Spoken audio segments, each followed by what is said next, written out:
kita melakukan praktikum, kita harus mengetahui apa itu pembiasan cahaya. Pembiasan cahaya adalah peristiwa pembelokan arah rambat cahaya ketika melewati batas antara dua medium yang berbeda kerapatannya.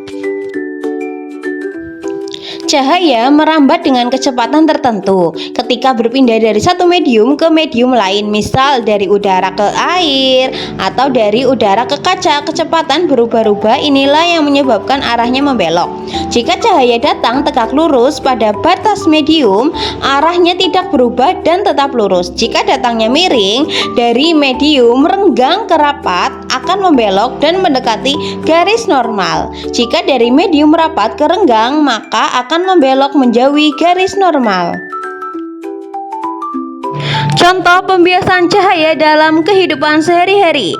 Ada sendok yang dimasukkan ke dalam gelas berisi air terlihat membengkok.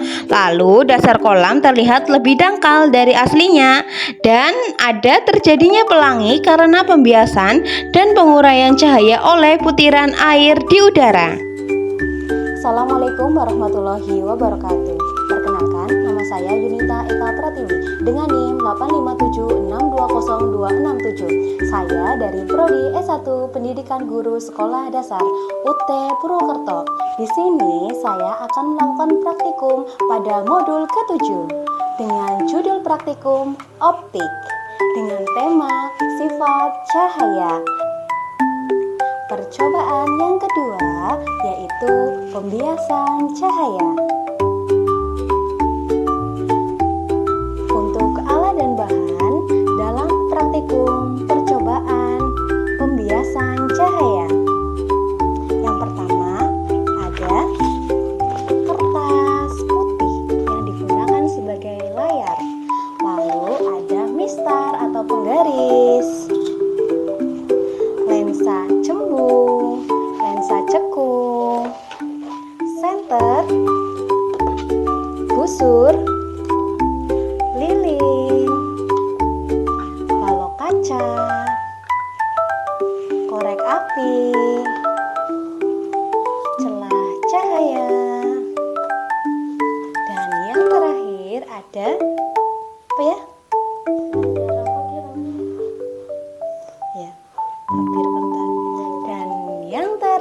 Dan yang terakhir ada tabir kertas.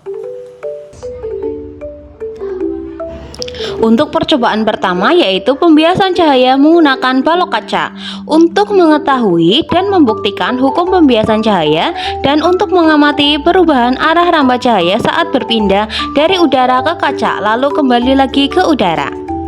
Hasil pengamatan perubahan arah cahaya yaitu arah cahaya yang keluar sejajar dengan arah cahaya datang semula, hanya bergeser sedikit ke samping. Untuk sudut sudut datang 30 derajat, maka sudut bias di kaca sekitar 19 derajat. Percobaan yang kedua yaitu pembiasan cahaya menggunakan lensa cembung, lilin, dan tulisan di buku. Untuk percobaan lensa cembung dan lilin yaitu posisi lilin, sifat bayangan yang terbentuk di depan kurang dari maya, tegak diperbesar, tidak bisa ditangkap layar, hanya terlihat lewat lensa. Tepat di titik bayangan tidak terbentuk cahaya merambat sejajar antara dan nyata, terbalik diperbesar, bisa ditangkap layar, tepat di nyata, terbalik ukuran sama dengan benda di belakang nyata, terbalik diperkecil dan bisa ditangkap layar.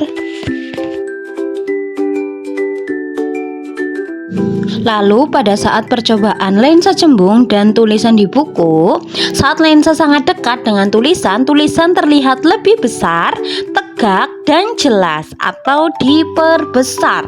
Saat lensa dijauhkan melebihi jarak fokus, tulisan terlihat terbalik dan ukurannya bisa lebih besar atau lebih kecil, tergantung jaraknya. Lensa cembung dapat berfungsi sebagai kaca pembesar jika benda berada di dalam jarak fokusnya.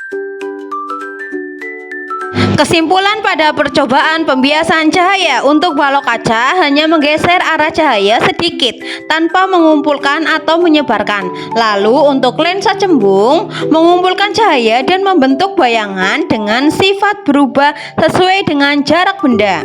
Bisa disimpulkan untuk keduanya menunjukkan hukum pembiasan cahaya. Cahaya membelok saat melewati batas dua medium yang kerapatannya berbeda.